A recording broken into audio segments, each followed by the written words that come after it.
السلام علیکم۔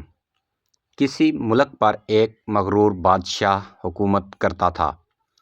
وہ ہیرے جواہرات، شان و شوکت اور اپنے جاہ و جلال کے نشے میں بدمست ہو کر رعایا کی طرف سے بالکل غافل ہو چکا تھا، اور اسے ان کی مشکلات اور پریشانیوں کی کوئی فکر نہیں تھی۔ کچھ لوگ اس کے لیے بد دعائیں کرتے تو کچھ اس کے لیے ہدایت اور نیک توفیق کے طلبگار بھی تھے۔ ایک وقت آیا جب خدا نے رعایا کی سن لی۔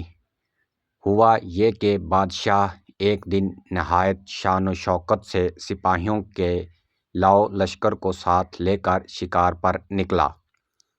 جنگل میں اسے ایک ہرن نظر آیا۔ اس نے اس کے پیچھے گھوڑا دوڑا دیا۔ ہرن کا تعاقب کرتے ہوئے وہ بہت دور نکل آیا اور راستہ بھٹک گیا۔ وہ اپنے محافظ دستوں اور تمام درباریوں سے بچھڑ گیا تھا۔ ادھر انہوں نے بادشاہ کو بہت ڈھونڈا، لیکن گھنے جنگل میں مایوسی کے سوا کچھ ہاتھ نہ آیا، اور یوں بھی رعایا کی طرح بادشاہ کے سپاہی اور درباری سبھی اس کی اکڑ اور غرور سے تنگ آ چکے تھے۔ انہوں نے اپنے فرمانروا کی تلاش بند کر دی اور واپس لوٹ گئے۔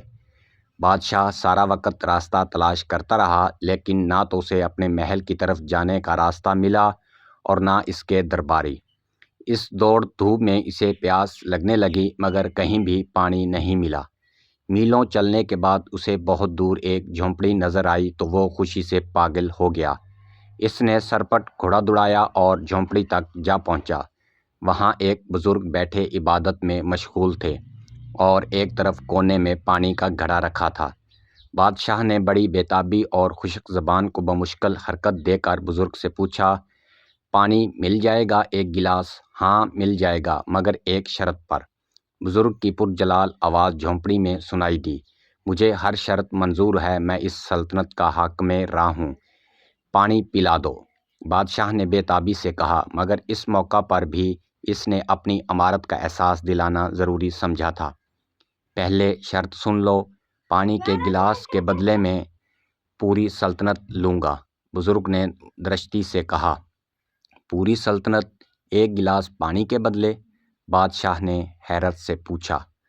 بزرگ نے کرخت لہجے میں کہا، ہاں منظور ہے تو ٹھیک، ورنہ یہاں سے چلے جاؤ اور مجھے عبادت کرنے دو۔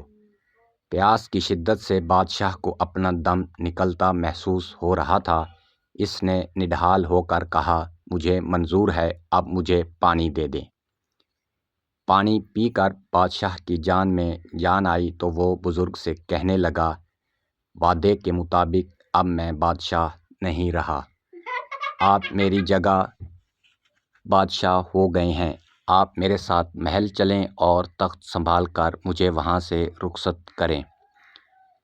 بادشاہ کی بات سن کر بزرگ نے مسکراتے ہوئے اور ایک بے نیازی کے ساتھ کہا، جس سلطنت کی قیمت ایک گلاس پانی ہو، اس کی حقیر بادشاہت لے کر میں کیا کروں گا؟ یہ سن کر بادشاہ بہت شرمندہ ہوا۔ اسے اپنی اصلیت کا علم ہو گیا تھا اور وہ جان چکا تھا کہ واقعی انسان کے پاس دنیا